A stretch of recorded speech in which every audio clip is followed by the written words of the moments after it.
MSW Media.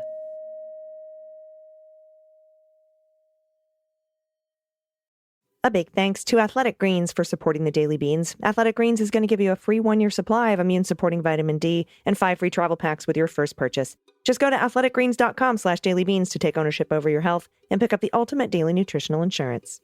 News with swearing. Daily Beans, Daily Beans. Daily Beans, Daily Beans.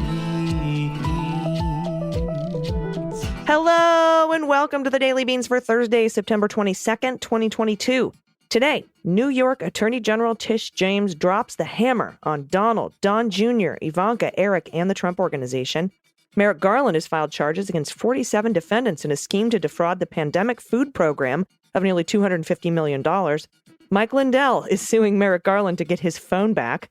Ohio candidate JR Majewski lies about his military service. And E Jean Carroll plans to sue Donald using New York's new sexual assault law. I'm your host, Allison Gill. Hi, everybody. Big show today. Dana will be back with me tomorrow. Today, I'm going to give you the headlines. I'm going to break down the news. We're going to do the hot notes. Then I'm going to drop a crossover episode I did with the Suburban Women Problem podcast from the Red Wine and Blue Network. It's truly an incredible discussion. We're going to talk about J6 and the documents and everything that's been going on in the news and, with justice and women. It's a great discussion. I think you're going to love it. And you're going to love today. It's a good day for justice and it's a good day for democracy. This just in, breaking fucking news. The appeals court, the 11th Circuit Court of Appeals, has granted the Department of Justice request to stay parts of Judge Cannon's ruling.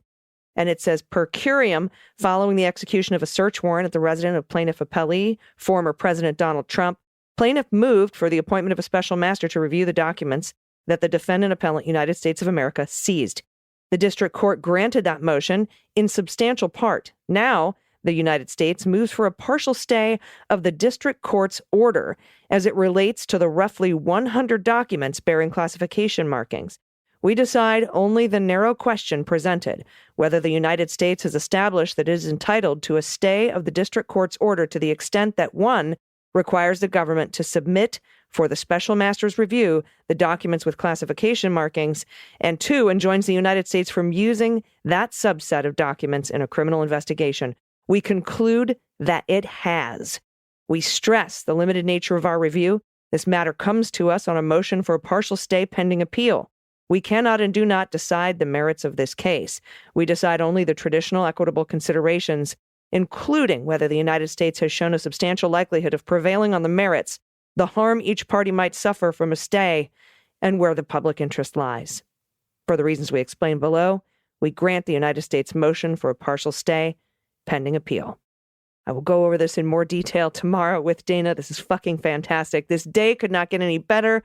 Oh my gosh, let's hit the hot notes. Hot notes.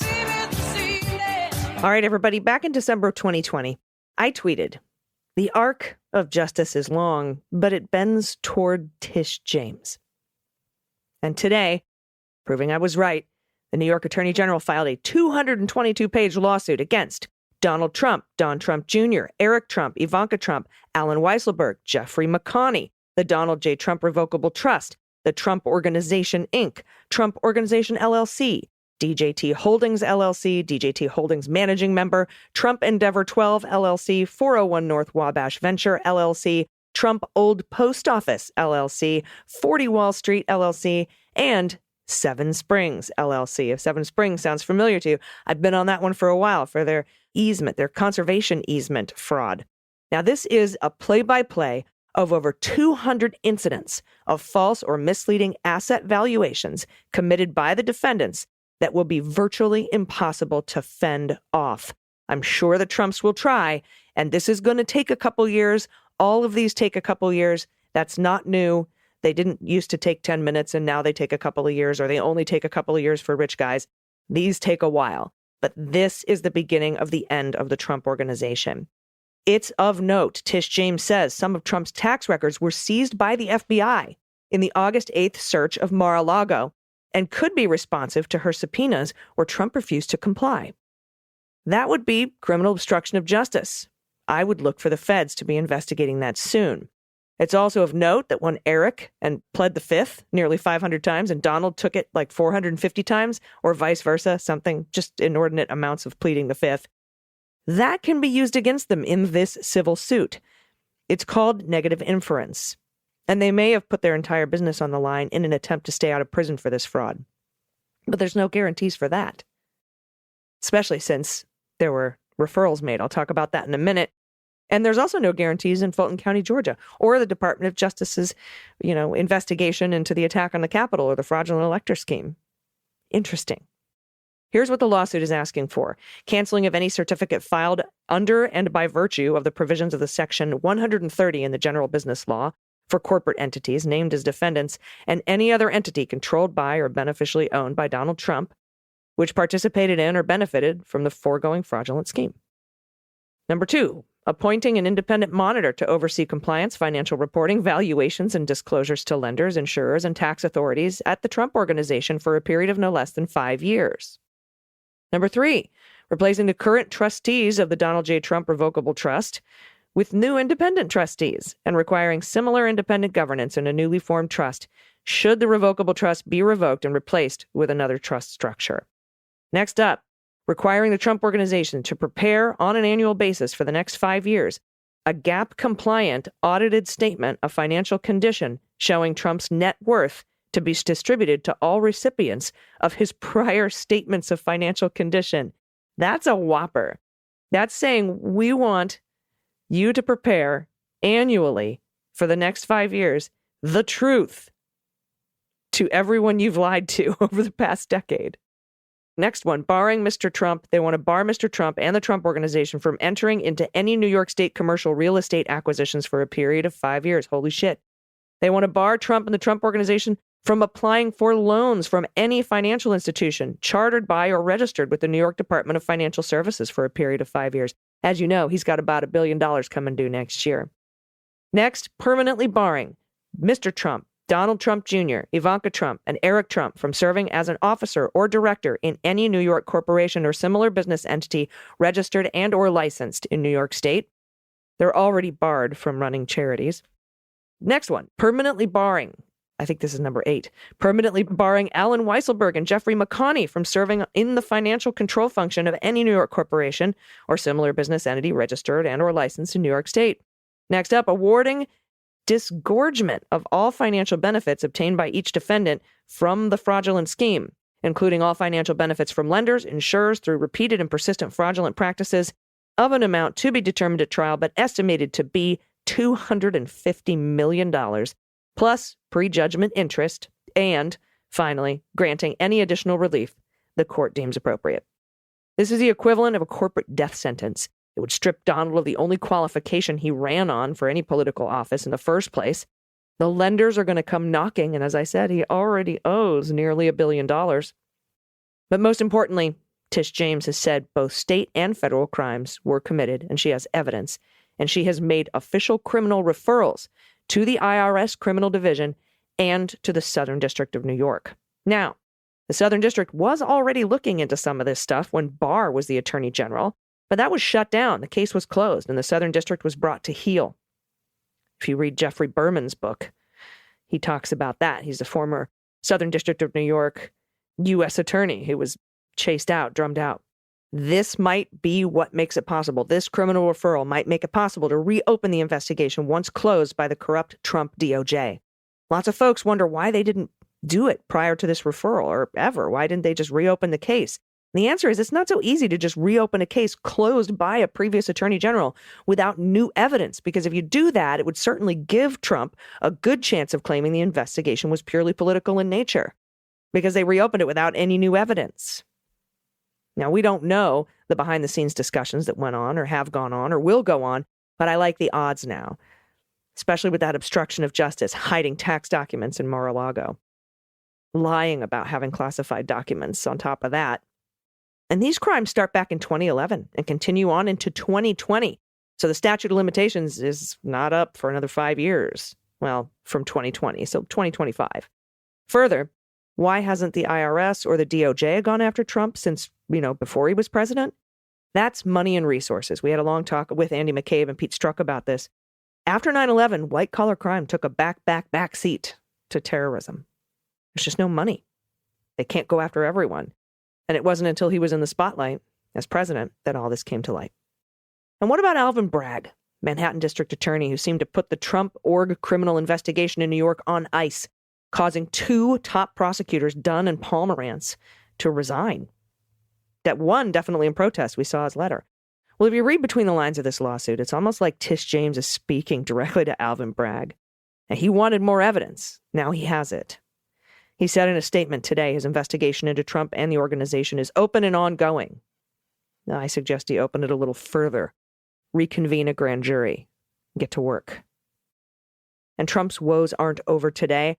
Writer and columnist E Jean Carroll, who has maintained Donald Trump sexually assaulted her once during the 90s in Bergdorf's, she's going to sue the former president under a New York law that just passed that lets sexual assault victims file suit years later. And that's what she said in court records filed Tuesday. In late May, New York Governor Kathy Hochul signed into law the Adult Survivors Act, which will give adult sexual assault survivors up to 1 year to file a lawsuit regardless of when the violation happened. In the court documents filed Tuesday in her ongoing defamation case against Trump, Carroll's attorney, Robbie Kaplan, awesome woman, told a New York federal judge that her client intends to file a lawsuit against Trump as soon as that statute authorizes us to do so. Carroll can sue under the Adult Survivors Act beginning November 24th. In the court documents filed Tuesday, Kaplan, who's Carroll's attorney, alleges Trump has yet to cooperate in the discovery process. He remains unwilling to produce any evidence mandated by the court. Carroll, though, is ready to produce over 30,000 pages of evidence requested by Trump's defense. Quote, to date, discovery in the above-mentioned defamation case has been entirely one way. Kaplan has sought to consolidate Carroll's defamation suit with this new lawsuit that she is expected to file under the Adult Survivors Act.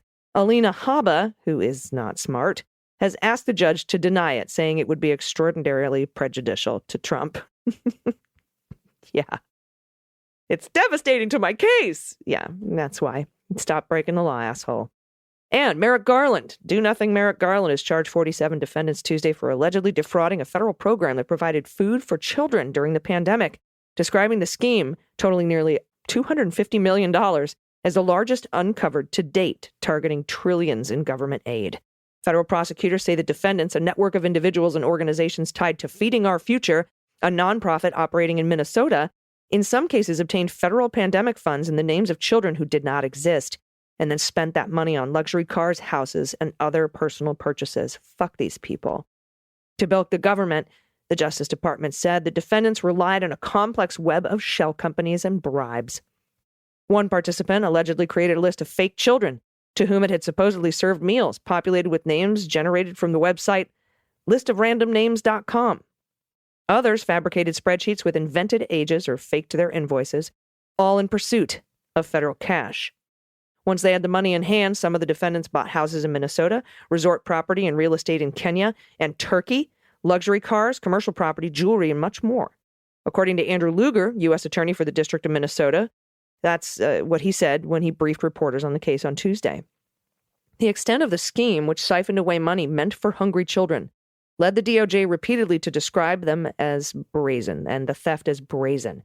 The acknowledgement underscored the immense challenge federal prosecutors face to keep watch over the spending approved since the start of the pandemic, all while pursuing criminals who have treated the aid as a potential windfall. Quote, these indictments alleging the largest pandemic relief fraud scheme charged to date underscore the Department of Justice's sustained commitment to combating pandemic fraud and holding accountable those who perpetrate it. That's Attorney General Merrick Garland in a statement. And the pillow man, Mike Lindell, is suing Merrick Garland and the Justice Department, seeking the return of his cell phone, which FBI agents seized last week, because this went so well for John Eastman and Jeffrey Clark and Scott Perry and everyone else who's had their phone seized. Give me my phone back, Pete Navarro. No, we're sorry. In his suit, filed in federal court in Minnesota, Lindell said the agent stopped him at Hardee's and questioned him about his claims that the 2020 election was rigged. Lindell told the media last week FBI agents they asked him about Tina Peters, a Mesa County, Colorado clerk. We now know, according to a search warrant, which we've seen for the phone, he's being investigated for conspiracy to defraud the United States, identity theft, and fucking with voting machines and voting equipment. Tina Peters, with whom Lindell has been linked, has been accused by state authorities of allowing an unauthorized person to break into the county's election system in order to search for evidence that would validate Trump's elections conspiracy claims. Lindell's suit against the Justice Department, which also lists Merrick Garland personally and Christopher Wray, alleges that Lindell's constitutional rights were violated by the seizure. After his phone was seized on September 13th, Lindell claimed in a podcast the seizure prevented him from carrying out his constitutional rights of running his business activities and accessing his money. I'm afraid, sir, those are not rights. Quote, not only do I run 5 businesses off it, I don't use a laptop. I don't use a computer. Everything was on that phone, he said. And you think that's an argument to get your phone, which was taken under a search warrant signed by a judge, to get it back. Best of luck, buddy. Now, finally, little stolen valor for you. This pisses me off. Campaigning for a Northwestern Ohio congressional seat, Republican JR Majewski presented himself as an Air Force combat vet who deployed to Afghanistan after the 9/11 terrorist attacks, once describing tough conditions, including a lack of running water that forced him to go more than 40 days without a shower. Military documents, though, obtained by the Associated Press through a public records request, tell a different story. They indicate Majewski never deployed to Afghanistan. Instead, he completed a 6-month stint helping to load planes at an airbase in Qatar, a longtime U.S. ally. That's a very safe distance from the fighting. Majewski's account of his time in the military is just one aspect of his biography that's suspect. His post-military career has been defined by exaggerations, conspiracy theories, talk of violent action against the government, and occasional financial duress. Majewski's campaign declined to make him available for an interview, but in a lengthy statement issued to the Associated Press, he didn't address the questions about his claim of deploying to Afghanistan. A spokeswoman declined to provide additional comment when Associated Press followed up with additional questions like, why did you fucking lie?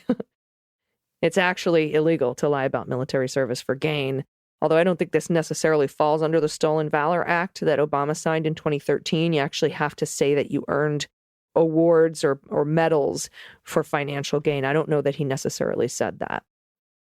It's been an amazing day for justice, everyone. Tish James's lawsuit. I'm right now just looking at some of what came in the appeal. For our part, we cannot discern why the plaintiff would have an individual interest in or need for any of the 100 documents with classification markings. Classified documents are marked to show they're classified, for instance, with their classification level. They are owned by, produced by, or for, or under the control of the government. And they include information, the unauthorized disclosure of which could be reasonably expected to cause identifiable or describable damage to national security. For this reason, a person may have access to classified information only if, among other requirements, he has a need to know the information. This requirement pertains equally to former presidents unless the current administration, in its discretion, chooses to waive that requirement. And then another passage here, plaintiff suggests he may have declassified these documents when he was president, but the record contains no evidence that any of these records were declassified. And before the special master, plaintiff resisted providing any evidence that he had declassified any of these documents. In a September 19th, 2022 letter from Jim Trusty to Special Master Raymond Deary, in any event, at least for these purposes, the declassification argument is a red herring because declassifying an official document would not change its content or render it personal. So even if we assume the plaintiff did declassify some or all the documents, that would not explain why he has a personal interest in them. Absolutely fucking brilliant. I am so excited about this. I'm so excited about Tish James. It's been a wonderful, wonderful day. Right after this break, I am going to have a conversation with the ladies of the Suburban Women Problem podcast on the Red Wine and Blue Network. You don't want to miss it. Everybody, cheers. Cheers to justice today. We'll be right back after this quick break. After these messages, we'll be right back. Hey everyone, as you know, I've been taking AG1 by Athletic Greens for a while because I wanted better gut health and a supplement that tastes delicious and that was convenient and not as expensive as 50 different supplements, some in the fridge, some in the cabinet, taking up all the room in the house. And it was just getting to be like, it was incorrigible. But with one delicious scoop of AG1 by Athletic Greens, you get 75 high-quality vitamins, minerals, whole food-sourced superfoods, probiotics, and adaptogens like ashwagandha to help you start your day right. The special blend of ingredients supports your gut health, nervous system, aging, your skin, your hair, your immune system, energy, recovery, focus, everything. It supports everything. And it's just one delicious scoop in a cup of water every day. I share Athletic Greens with all my friends, and now is a good time for you to start because Athletic Greens is offering you a free 1-year supply of immune-supporting vitamin D, which is great going into flu season, and 5 free travel packs with your first purchase when you go to athleticgreens.com/dailybeans. Athletic Greens uses the best of the best products based on the latest science with constant production and product iterations. That's amazing to me because usually a supplement will hit the market in 1986 and it'll stay the same. But science progresses. And so does Athletic Greens. They've had 53 and counting upgrades. And they donated over $1.2 million in meals to kids in 2020. So, these are just cool people. And this product is awesome. And right now it's time to reclaim your health and arm your immune system with convenient daily nutrition. Just one scoop, like I said, in a cup of water every day, the easiest habit I've ever picked up. No need for a million different pills and supplements to look out for your health. And to make it easy, like I said, Athletic Greens is going to give you that free 1-year supply of immune-supporting vitamin D and 5 free travel packs with your first purchase. Just go to athleticgreens.com/dailybeans right now. Just do it. Again, that's athleticgreens.com/dailybeans. It's the simplest thing you can do for yourself to take ownership over your health and pick up the ultimate daily nutritional insurance. You'll be glad you did. Hi, everyone. Thanks for listening. I'm Rachel Vindman. I'm Jasmine Clark. I'm Amanda Weinstein. And today we are joined by a very special guest, Dr. Allison Gill. Hey, everyone. Thank you so much. I'm so excited to be here, and I'm so proud to be part of this group and all the work that you are doing. Seriously, it's so important. It's so, so important. So thank you for having me. Well, thank you. And if you don't know who Allison is, she is a military veteran who hosted the incredibly popular podcast Mueller, She Wrote, and is now the co-host of the women-led news podcast, The Daily Beans, which I love. I've been a guest on both shows, and Allison is really my go-to source for so much of what is going on because she breaks it down. She knows it inside and out, and it's just a great listen, great newsletter, all the stuff. I'm a huge fan. Thank you so much. Same about this. I absolutely love your show. So all this incredible work that women are doing, it's just super empowering. And a great follow on Twitter. my slapbacks at Republicans are a ratio favorite of many. We love those. Well, before we dive into our conversation with Allison, let's do our weekly midterm countdown. We are now just 7 weeks out from the midterm elections. If you haven't gotten involved yet, it's not too late. You can sign up for the Great Troublemaker Turnout at redwine.blue. Amanda, you have been giving us our pregnancy sizes. So where are we? I did look it up. 7 weeks from birth would be your baby's the size of a pineapple. So we have like a little pineapple election. Pineapple makes me like squirm in my seat when I hear that comparison, but that's what it said. Pineapple. It does sound painful. Interesting. Yeah, it does. I was like, it's spiky. Yes. I mean, we're close. 7 weeks is close. So, Allison, we are so excited to have you joining us for a special crossover episode of the Suburban Women Problem today. We want to talk about your work in the January 6th committee and Trump's classified documents and all of that. But first, we really need to talk about what Lindsey Graham did last week. Oh, Lindsey Graham. I kept trying to like understand it all day, right? I kept like, maybe it's this. No, maybe it's this. And I never really I don't know why he did what he did. What do you think, Allison? Well, I'm frankly very excited that he did what he did because Same. he just kind of put a huge nail in the coffin of the Republican Party in the midterms. We have so many people turning out. I mean, number one polling issue for people coming into the midterms is the threats to democracy. And one of the major threats to democracy is the fact that none of us here today are full citizens as long as Roe v. Wade has been overturned. And to be a part of that diaspora, to be a part of that group really, really motivates women of all ages, but especially young women. And it is the youth vote that is so very important. It's going to be so very important in these midterms. And for him to just come out and say, yeah, we're going to do a national abortion ban, even though our reasoning for the whole overturning Roe v. Wade was states' rights. And where have I heard states' rights before? Oh, I hate that term. Like literally it makes me cringe every time I hear it. And now, so it wasn't states' rights all along. It was always something else. Odd that that's exactly what we pretty much said it was. Mm-hmm. And when we talk about what we are and are not taught in school, I was taught in school that, for example, the Civil War was fought over states' rights. And then if somebody raised their hand and said, states' right to what? We can apply that same question here. And Lindsey Graham has doubled down and said, we want a national abortion ban. Forget what he said about states' rights. We don't want the states to have this particular right. We just want it where it fits our Christo-fascist nationalist sort of, and by the way, it's white nationalist, if we're going to be serious, agenda. And so I'm frankly thrilled that Lindsey Graham decided to come out and do this, especially while he's under criminal investigation. Right. In Georgia. And I mean, this is the party of small government who is saying we want to take rights away from people and give them to government. Like, okay, again, it's like hypocrisy on top of hypocrisy. Well, not only that, we're at that point now where the men are just getting more and more ridiculous. And I say this as a person who loves men, but I'm sorry, they're getting ridiculous right now. First, let's be clear.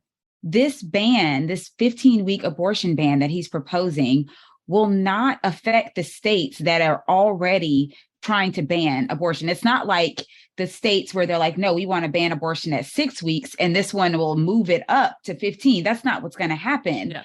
It's going to take the states that are not putting these restrictions on abortion and now place a restriction on those states.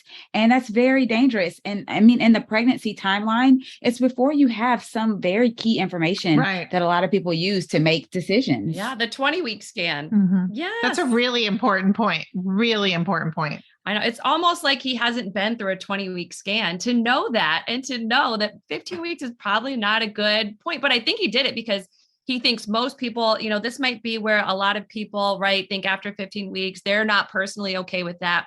So I think he thinks of any like section of people, like this might be the time frame that they're okay with. But we had an episode where we talked about that and where we talked about real women who have had to make that choice. So we have already been having these discussions. And here's what he's not saying to folks who live in states that have 6-week abortion bans or total abortion bans. There's something called the Supremacy Clause, which means that federal law supersedes any state law. Mm-hmm. And if he's trying to get pure pro-life or anti-choice people on board, has he explained to them that if he passes his 15-week nationwide abortion ban, that people who live in states with total abortion bans would be able to sue under the Supremacy Clause to say that means I can have an abortion up to 15 weeks. So even if he gets his way, he is alienating, that 8% of people who like this idea who live in total abortion ban states. He's just not very smart. They don't have second level thinking, or he is completely smart and leaving that tidbit out to just get people to vote based on their feelings and not facts. I like that he said, we want to define who we are. I'm like, oh, you've done that loud and clear. And like a lot of Republicans assume that their constituents do not know the law. We talk about that a lot. I think, Jasmine's talked about that a lot. They're preying on people and they want to keep them ignorant because that's the way the whole, house of cards, if you will, works, is by, it's predicated on a level of ignorance, and for people maybe not to know what a functioning government can give you. And I think that's why it's so powerful what the Biden administration has done, and that we keep giving them room and space to do that, because people can see a real difference between the Trump administration and a functional administration that is doing things for the people. It's really important. Absolutely. I did a piece in an op-ed in the Washington Post about how this national abortion ban or overturning Roe impacts active duty service members and, of course, veterans. Now we have the VA coming out and changing their rules, saying we are now willing to perform abortions in cases of rape and incest, which they didn't have on the table before. It was just life of the mother. Mm-hmm. So that opens up abortion care for a lot of veterans as well. I mean, I think that's an important step, but the other thing is it still leaves like death panels for veterans. Like, so if I get pregnant and I need the service because it's, my life is affected, it's not me deciding this, right? I'm not saying I'm a veteran, I need care, my life is, in danger, and like, but how in danger is it, right? Let's go ask the lawyers and we'll let the lawyers decide. You still have death panels. So it's better than nothing. But I mean, Yeah. there's holes. And it depends on the VA. That's true. Too, because as we say, I worked for the Department of Veterans Affairs for 12 years. And as we say, if you've seen one VA, you've seen one VA. So depending on where it's at, they might have different feelings about how to apply this law. Now, here in California, we don't have an abortion ban. I can go get an abortion every Tuesday at 5 if I feel like it. That's what they think that you're doing, by the way. Like, that's what I think we're all doing. But the thing is that with regards to veterans, the thing that would have taken my life wouldn't have been the actual birth. It would have been the mental health issues that ensued by having to give birth to a rapist's baby. Mm-hmm. And I think there are some VAs, hopefully most VAs, and under particularly this administration's leadership, mental health of the mother might also count, not just physical, ectopic pregnancies, et cetera, tubal pregnancies and things like that. So that has to be taken into consideration. And I unfortunately didn't hear any Congress people recently ask the Undersecretary of Health for the Department of Veterans Affairs in a hearing whether or not mental health care of the mother would count, because that would have threatened my life.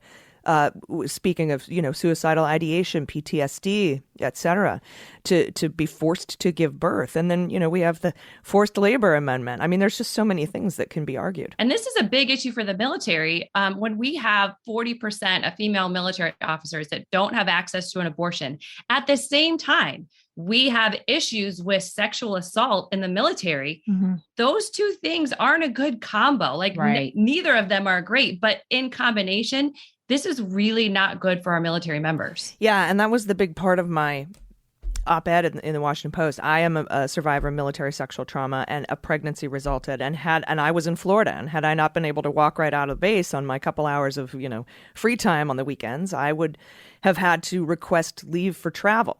And in order to do that in the military, you have to tell them what you want to take your leave for. Mm-hmm. So what's cool is it may be in response to my op-ed, or just maybe because it's the right thing to do. At least the National Guard and the Air Force now have said all medical leave for travel for care will be approved.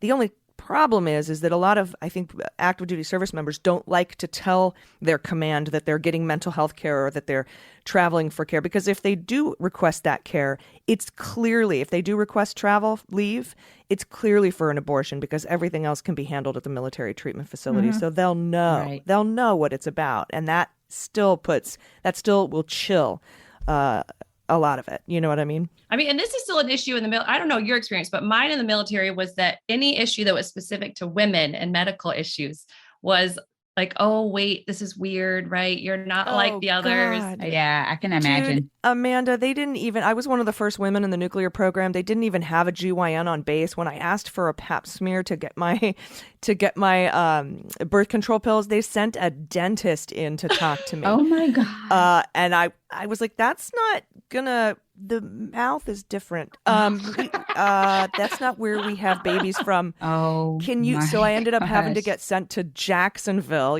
many hundreds of miles away to get my I'm not even talking about abortion care. I'm just talking about pap smears. So it's very like, I think they've probably come a long way since the 25 years ago that I was in, but it's still, I imagine, very like, ooh. I think it's still a little, I mean, so even at the VA, so I have VA care, and even like when I was pregnant, like I walk in there and like, they don't deal with a lot of pregnant veterans, right? It's mostly me and a bunch of most of them older men, right? So I'm pregnant, and they're like, oh, all right, you have and there's like a form, I remember it said something like, what's your medical concern to alleviate? And it was like pregnancy. I'm like, no, I don't want to alleviate. That's not what I'm hearing. Like, there's no other box. Like, that's the only box. Yeah. And I was like, this doesn't fit my situation. Like, it's just what we have to fill out. And I was like, okay. Yeah. But like, even then it was like, well, everything was outsourced. Like all the women things were outsourced at the VA. Like it's still, I'm the exception, not the rule. Yeah, 100%. Everything. Yeah, they don't have maternity care at the Department of Veterans Affairs. They don't have the facilities. They don't have the staff. They don't have the people. So they send you to your nearest maternity, hospital with maternity, and then reimburse the bill. And that's a giant pain in the butt. Oh yeah. So to make sure that your bills are paid, because you end up with these huge bills, and then you're like, hey VA, can you pay this bill that you said? And they're like, yeah, we'll get around to it in 2028. Yep. Meanwhile, you're racking up like fees and late fees and stuff like that. It's not made for women still. No. I think it think I had like a 3-year-old by the time the VA paid off and I was like, oh, she's 3 now. Thank you. That's like regular, like for even regular insurance. So I can't even imagine with the VA, just from stories that I've heard. But I would like to ask about your podcast, Allison. I'm new to podcasting. I think, are we going on a year? Or no, we're over a year. It's over a year. Year and a half. It's crazy because I never thought I would be a podcaster. And so I'm curious, Allison, why did you decide to start Mueller, She Wrote? Well, I was watching back in 2017, a couple months after Robert Mueller had been appointed special counsel, MSNBC was rerunning a documentary about Watergate called All the President's Men Revisited. It was from like 2013 or something like that. And they were rerunning it, presumably because of the parallels between what we thought was Nixon and Trump. Now we know that Donald Trump is much worse than Nixon was. But I was like, you know what? I bet in 20 or 30 years they're going to be running documentaries on the Trump-Russia investigation. I want to be part of that, but I don't have a journalism degree. I don't have a news desk. And so podcasting was the answer, because I think one of the things I love the most about podcasting is it's accessible to everyone. Yeah. That's how it started. We recorded our first episode when Manafort and Gates were indicted from my kitchen table, and the rest is history. Wow. But some kind of touchy history. Can you tell us about losing your job? Yeah. In April, just after the Mueller report came out,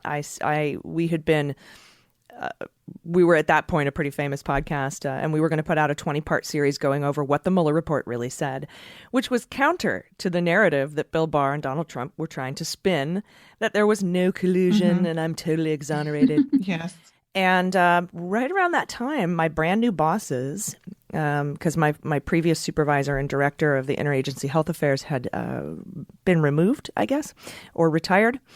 And they flew out on your dime to San Diego to sit me down and tell me that my job was moving across the country and I could either be fired or move to D.C. Now, they knew I couldn't move to D.C. because my family is here in Southern California and Phoenix. So they knew I couldn't move. So I said, okay, I will sign the thing that says I'm not moving and you can fire me, and I'm going to take all 12 weeks of leave that I've earned and go on leave for the next 3 months. And during that time, I was still working on the podcast, recording the podcast, but I had a lawyer advising me how not to violate the Hatch Act or run afoul of any ethics violations, because most of us who work in the government have some ethics. And he said, you know what, just to be safe, don't do any recording or working on your podcast during the day, during what would normally be working hours. Mm-hmm. So I said, okay. So I did everything at night and on the weekends. And the day I got back 12 weeks later, they still didn't fire me. They said they set up a phone call between me and my supervisor. And I thought it was going to be a phone call saying, welcome back, here's what you missed for the last 12 weeks. But instead, I was greeted with this is a fact-finding investigation. You will answer all of our questions. And I asked for my lawyer to be present, and they said, no, you don't get a lawyer. Are you refusing a direct order from your supervisor? I said, no, I'll answer your questions. And so they took me on this weird clown law court show Perry Mason journey, where they asked me like, go to MuellerSheWrote.com, click hosts, scroll down. Is that you? And I'm like, I've worked with you for 12 years. You know that that's me. Yeah. Thanks, Matlock. Wait, so what was so offensive? Like what? Okay, so what about the podcast was like super offensive to them? I was telling the truth about the Mueller investigation. I get that. That's offensive. Mm-hmm. I was a huge thorn. I didn't realize how huge of a thorn I was in the side of Bill Barr and Donald Trump and Rod Rosenstein trying to spin the hell out of the Mueller report release. But apparently I was, and I didn't learn until much later through some FOIA requests that they were actually monitoring my social media at the highest levels, particularly my posts about whistleblower and accountability office at the VA being totally abused by the Trump administration, being used to go after whistleblowers instead of protecting them. They basically used it. They were like, oh, who's a whistleblower this week? And then they would find those people and get rid of them by doing the old Mick Mulvaney trick, moving their job across country to get them to quit. Mm-hmm. So it was very interesting. But, the cool thing is remember earlier in the show, I was talking about how they don't think second steps and third steps. Mm-hmm. By firing me, they finally fired me in March of 2020.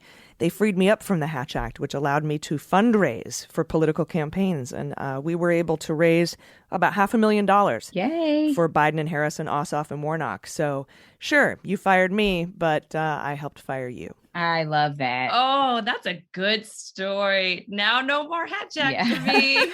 Exactly. If they would have just kept me in my job working from home, I wouldn't have been able to raise all that money and fire them. Yes, you couldn't fundraise. I am the only Vindman that doesn't work or has never worked for the government. And I am the unleashed and untethered one. And I only know my family's own experience. But I have no doubt because I know Allison and I know her story, I have no doubt that they are going after anyone to try to keep people in line because they do think they will come back to power. The Republicans will come back to power and they want to show what they've done and, kind of offer this as an offering. Look, we didn't allow these people, in our organization, et cetera, et cetera. I very much think that's happening. But, we've had 118 scandals since the Mueller report. Can you just, revisit that for a second? I was just about to say, it feels like a time warp. It does. So many things have happened. I'm like, which one is that? Which one is that? What do you think were the top, takeaways from the Mueller report? That Russia interferes heavily in our elections and that Bill Barr tried to cover that up. Yeah. It was found, now this wasn't big news, but it was found that his redactions of the Mueller report were inappropriate and overly broad. Most of them were to hide the depth and breadth of Russian interference in the election. Donald Trump didn't want to hear anything about it. He opposed anything about Russia being a bad guy at all whatsoever. And so I think that is, the main takeaway. That, and when we don't hold people accountable, they do things again the very next day in this particular case. The very next day. I was on stage in Chicago on July 27th when a little birdie whispered in our ear named Adam Schiff, who said, "We have a whistleblower problem with regards to a phone call. We'll get you more information soon." And we were waiting for impeachment proceedings to begin based on the Mueller investigation, or at least the SISI, the Senate Committee on Intelligence findings. Also, mysteriously, Senator Burr was put under investigation for insider trading and removed as head of the Senate Intelligence Committee just a couple of months before the Senate Intelligence report came out on Trump-Russia. So that put Marco Rubio in charge of spinning the findings, of course, which he did what Bill Barr did. So it's all very corrupt. And I think that we're finding as time goes on, the corruption runs deeper than we know. The trial for Thomas Barrack starts this week. Yes. For espionage light, 951, for being a registered agent for the UAE and accepting $374 million to push their interests with the Trump administration. That came out of the Mueller investigation. And we may still see some of that obstruction come through in potentially future indictments for obstruction in the 1519 in the documents case, because the statute of limitations, the clock doesn't start ticking until you stop criming. And he hasn't stopped obstructing justice since he set foot in the Oval Office. And so those charges could either be brought, or that behavior in the Mueller report in Volume 2 of obstruction of justice could be brought to show totality of the evidence of a pattern of behavior of obstruction of justice. So it could be used as evidence or to bring charges. We'll see. But I am more sure than ever, even though, Lucy's removed the football several times for me, that there will be some criminal consequences. There will be some criminal consequences for this for stealing classified documents and lying about it. Lying about it is the big charge. I mean, I also feel like, I don't know if this is just my military strategic studies, but Russia's not our friend. We have the Cold War. We have lots of information. They are not our friend. I feel like when Republicans talk about it, it's Russia, it's just any other country. I'm like, no, it's not any other country. Right. They're not our friends. They don't want good things for us. Yeah, and now Trump at his rallies, he's able to get middle class, lower class, working class Americans to cheer for Russia. Yeah. For Russia, for Putin, and for the UAE, and for Saudi Arabia, for Mohammed Bonesaw, we call him. They're cheering dictators. Viktor Orban is one of their big guys at CPAC. And they're like, yeah. And it's like, what world do we live in where you're cheering for Putin? This is who they are. This is what they will do in another administration. This is you said accountability. Accountability has to happen. It's the only thing that's going to stop them and make them pause and think about what they're doing. Yeah. All right. Before we go to the break, though, we have to talk about your new podcast, The Daily Beans. What is it like doing that podcast? What do you guys talk about? And how is it like co-hosting with other amazing women? Oh, yeah. Dana Goldberg, my co-host, a comedian, a woman. She's raised over $35 million for a human rights campaign and organizations. And she's just a absolutely brilliant and funny and hilarious a woman. And that's the idea, right? We needed to pivot away from the Mueller investigation because that was going to end. So that was a weekly. And now we do a daily morning news show called The Daily Beans. And it's the way that it came about was I would watch Maddow. And I would see her wanting to say WTF, like I would see her wanting to swear. Oh, I love this. So I was like, you know what? We need news with swearing. And where can we do that? With podcasting. And we've just been able to get the most incredible guests, and like Rachel, for example. It's truly been an incredible journey to be able to bring the news from a woman's perspective. I think women have a different view of justice than men do, and from a humor perspective, and of course with appropriate profanity. It's been cathartic. I love that. Can I say it has been a hard transition from the military to academia, because apparently in academia you don't swear that much, or like nobody else does, but I still do because in the military you kind of do. So I feel like, is that some of the military background where you're like, let's bring that in? Yeah. And working for the Department of Veterans Affairs, too. When you get up in the higher echelons at executive tables with like General Mattis, everyone's dropping F-bombs. It's pretty great. Oh, wow. Yeah, I've only been in the academia side. So I'm like, yeah, I do not have that perspective. I feel like everyone would look at me crazy if I even said like hell. They'd be like, what? Oh, no. All right. Well, I hate to put a pause on this conversation because it has been so amazing, but we do need to take a quick break. Don't worry. When we come back, we'll have more with Allison Gill of Mueller, She Wrote and The Daily Beans.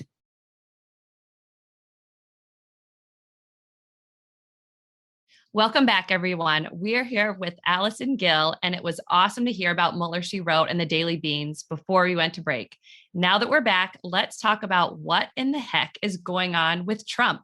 There's been so much to talk about lately with abortion rights and what's happening in our schools that we've barely even talked about the January 6 hearings or the classified documents found at Mar-a-Lago. And it seems like every day some bizarre new thing is in the news. So I've actually heard people speculate that some of what Lindsey Graham did was to deflect a bunch of attention away from what was going on with Trump and Mar-a-Lago. Like we can focus on more than one thing. I know, like, I was like, I can make my kids lunches while also yelling at my husband that he didn't do something.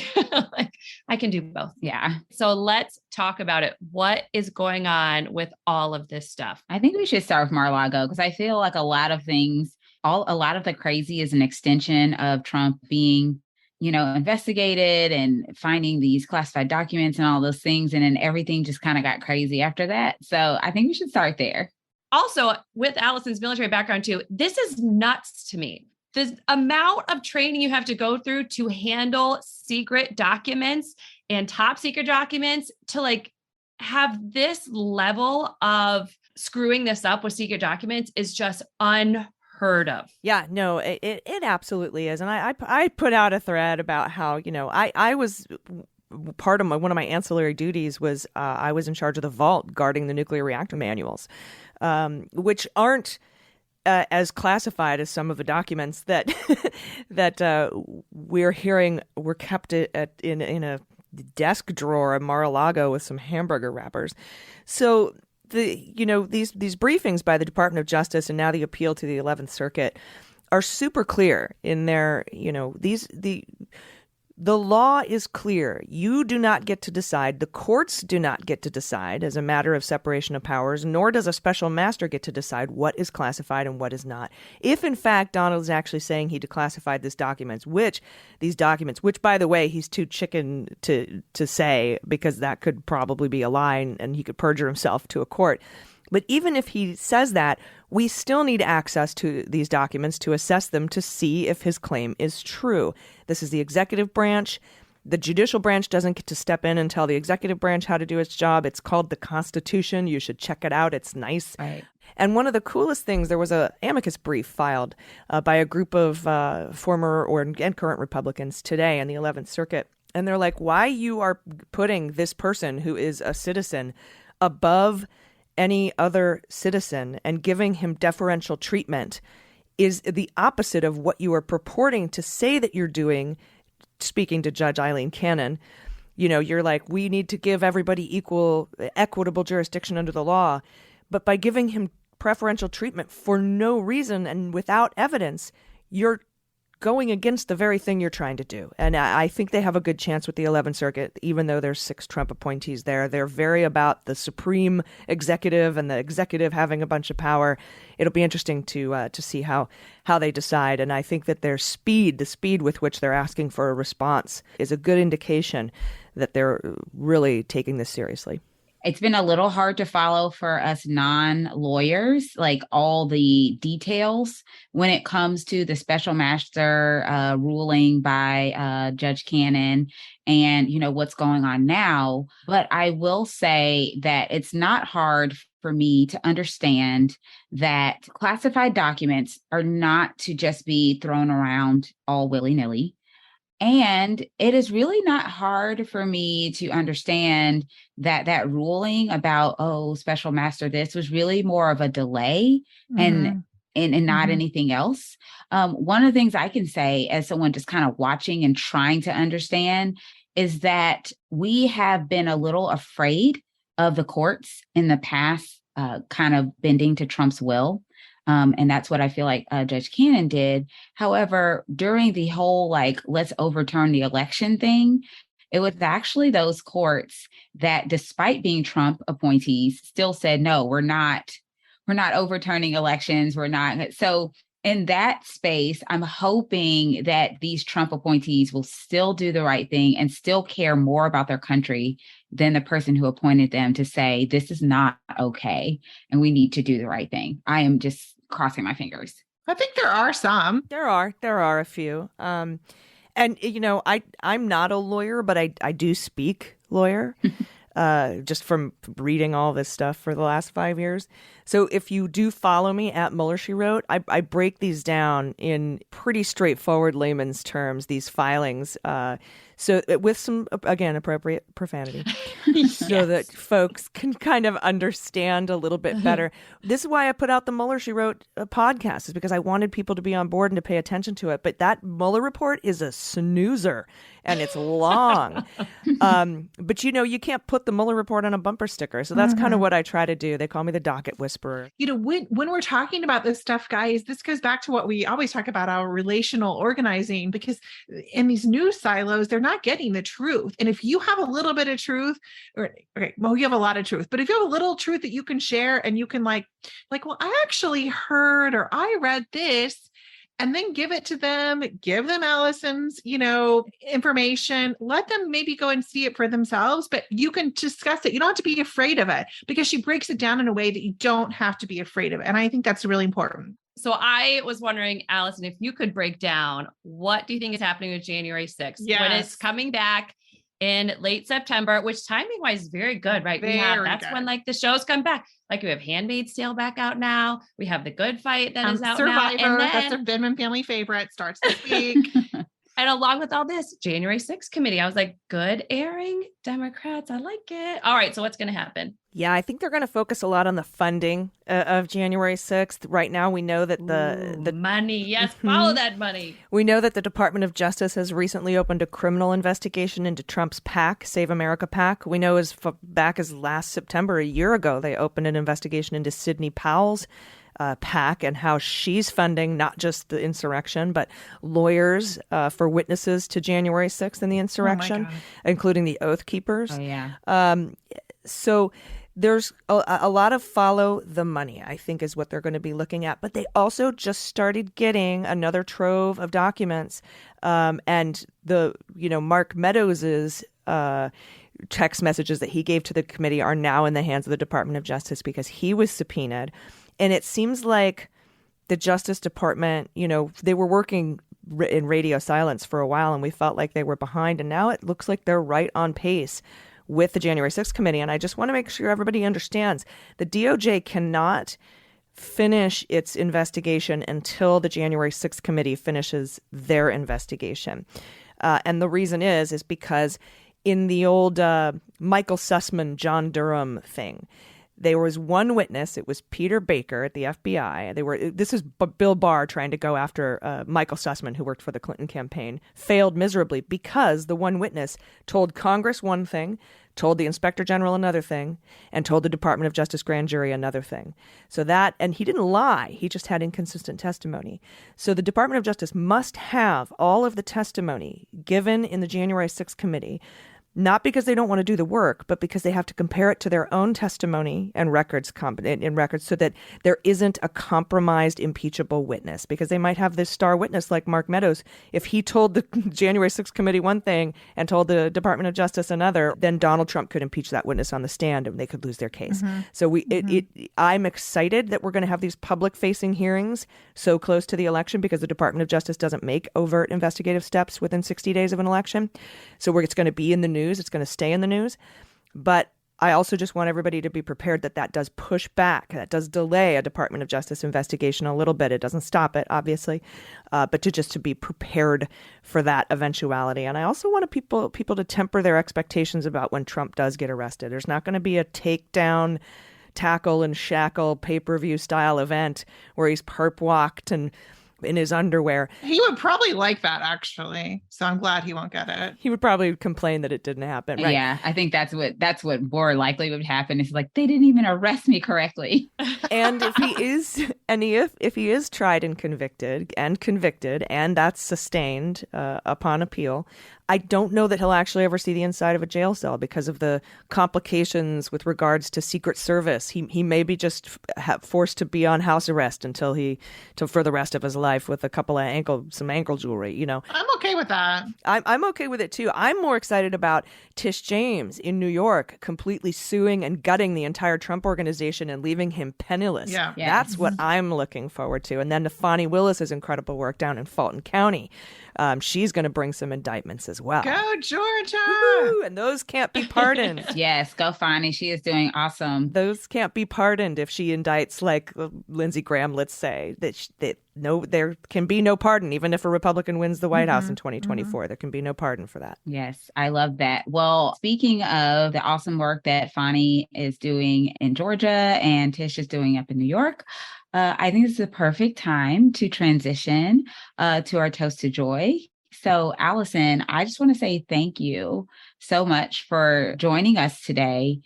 This has been an amazing conversation. I wish we could just keep going and going and going and going. There's so much that we could talk about when it comes to these subjects. Yes. But let's transition to our Toast to Joy. And I'm actually going to start. So my Toast to Joy this week is to taking 10 teenagers to Six Flags Over Georgia and surviving.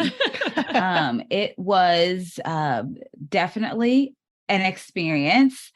So we went on a Sunday and there were like no lines, like none. So I didn't get to ride because I was the chaperone. I was like the adult that was getting in the way of all the fun. So I was the coat hanger. I carried lots of bags, but it was so nice just seeing my daughter have fun with her friends. My last Toast to Joy was to her birthday. And so this was her birthday party. And I survived it. I would do it again. Although maybe next time I'd be like, all right, everyone leave your bags at home. And because I'm not doing that again, because they were heavy. They were like, I don't know what those kids were carrying, but there were some heavy purses. My daughter does that. She carries lately, she's only 11, but she started carrying a purse. I'm like, what is in your purse? And why do you need it when you go out and play in the neighborhood? I'm very confused by that. Yeah. Maybe I need to do a bag check. That's so cute. Well, are you, Rachel, are you always pulling things out of your purse that people need? Are you that person? I am that person because I too. carry always a big bag. She probably just wants to be just like you. Oh, Yeah. There is that possibility. She's pulling out Band-Aids for neighborhood kids. And Yes. Right. It's probably true. Yes. All right. So Amanda, what is your toast to joy this week?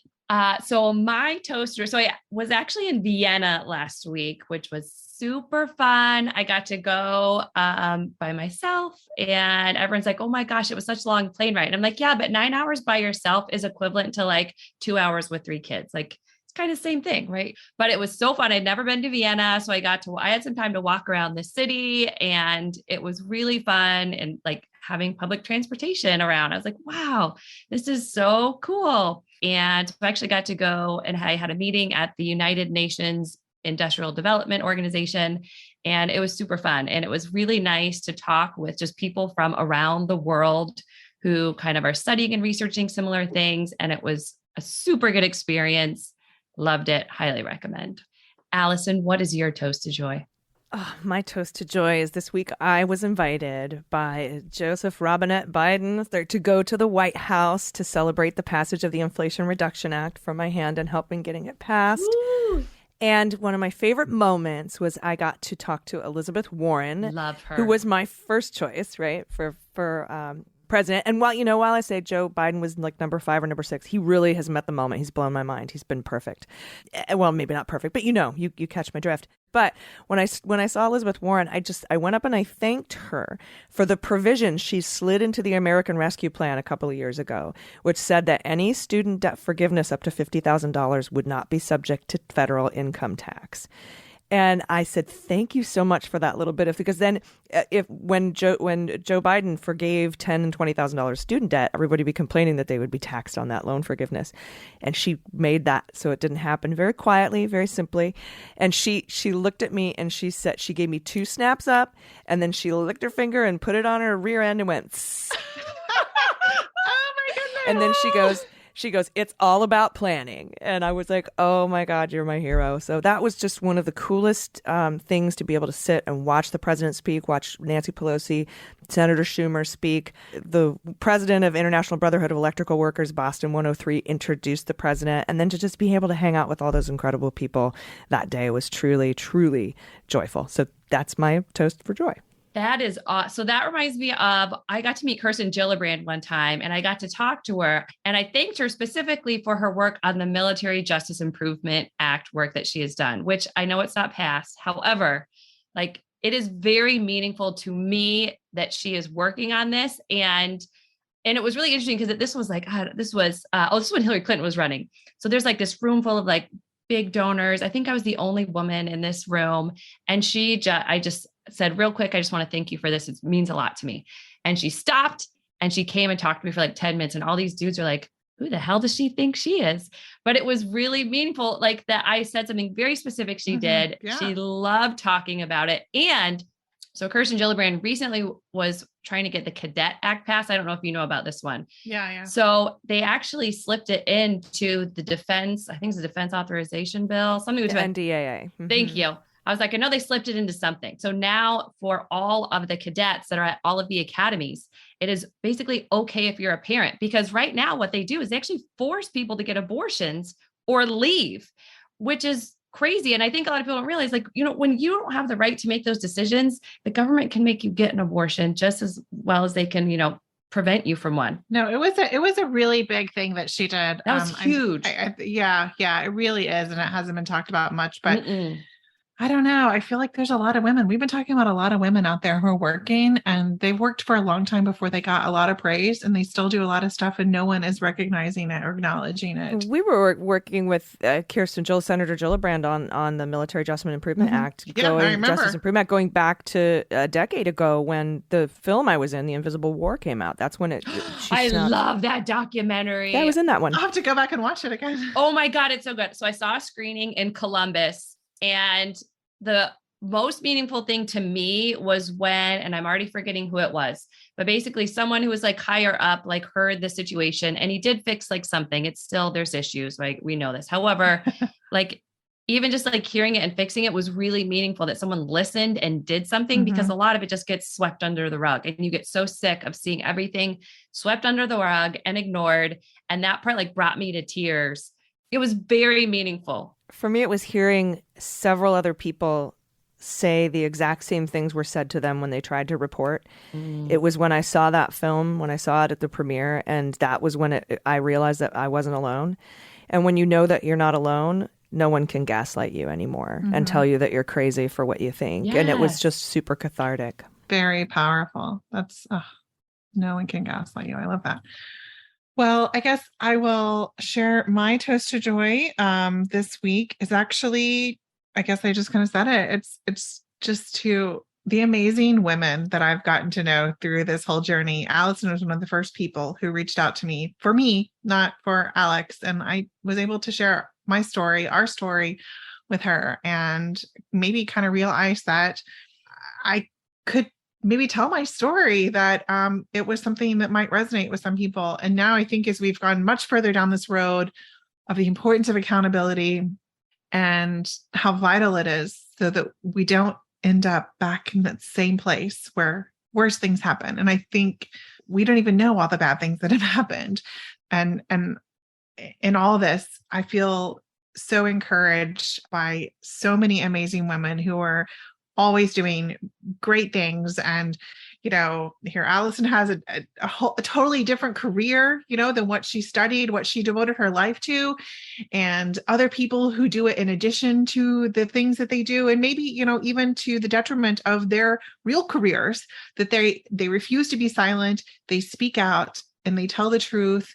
Women are understanding. I mean, they're meeting the moment of the Dobbs decision, but I think even before this moment was already growing, this groundswell of like, look, I don't think you guys know what you're doing. So let's come in here and clean this up and fix it. I think that's a good point, Rachel. And I also think like what you've done and what Allison done, like women were just waiting a lot, even before the Dobbs stuff, but no one was talking to them and no one was saying, this is for you too. No, I completely agree. It's the decade of accountability with the Me Too movement, whistleblowers, all these women podcasting, speaking to power.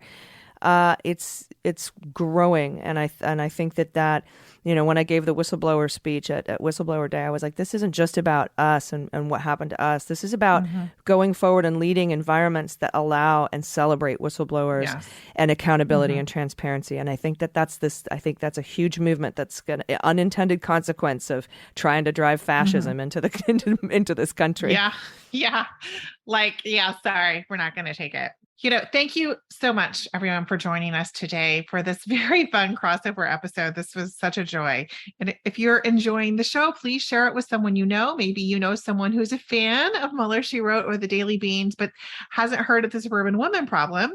Or likewise, if you listen to our podcast, but you've never checked out Allison's work, you absolutely should, now that you know how wonderful she is and how she can really break down these super complicated things for you. So subscribe to the Daily Beans. Thank you again for listening. We will see you again on another episode of the Suburban Women Problem. Hey everyone, it's AG. Thank you again for listening on this incredible, amazing day. Thanks to the Suburban Women Problem podcast. Thanks to the Red Wine and Blue Network. Dana and I will be back with the Beans tomorrow to talk about this amazing last-minute 11th Circuit granting of the stay from the Department of Justice. Until then, please take care of yourselves, take care of each other, take care of the planet, take care of your mental health. Vote blue over Q and bring someone with you. I've been AG, and them's the Beans. The Daily Beans is written and executive produced by Allison Gill with additional research and reporting by Dana Goldberg and Aimee Carrero. Sound design and editing is by Desiree McFarlane, with art and web design by Joelle Reeder with Moxie Design Studios. Music for The Daily Beans is written and performed by They Might Be Giants, and the show is a proud member of the MSW Media Network, a collection of creator-owned podcasts dedicated to news, politics, and justice. For more information, please visit mswmedia.com. MSW Media.